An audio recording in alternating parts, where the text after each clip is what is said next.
It is windy, but the wind was warm. There was no bite to it, and I noticed two other dogs happily walking outside as I was driving to get Angus. A tail-wagging Angus met me, and after getting some treats, we began today's walk with him leading. Twice I tried to divert, to turn right at the Korean AOG church to reroute back to the walkway behind your house, and then tried to get back to the neighborhood via Sheridan, but Angus was insistent on going to the park, looking at me many times, wondering why I was going so slow. And as soon as we reached the entrance of the park, he was happily plunging his face deep into the snow and smelling the tracks of dogs that had already marked the land. As at the first park intersection, I began to tell him that it was time for us to go home. He wasn't having that.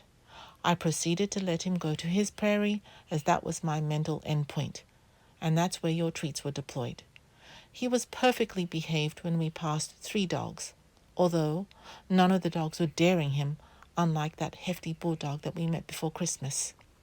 The return home was slow. I do not recall a time when he was walking behind me. See photo.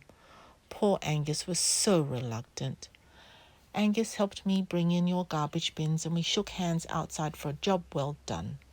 He had harness scrubs as the harness was being removed before we launched into a fun time of tag and having Angus fetch toys in return for a treat. In the end, your kitchen counter was adorned with the toys. He also counted and went upstairs on command. Bowls washed, fresh water replaced, no bowel movement this morning. He settled in his bed as I was washing, and then, as he seemed to like being tucked in yesterday, I did the same again today with his blue blankie.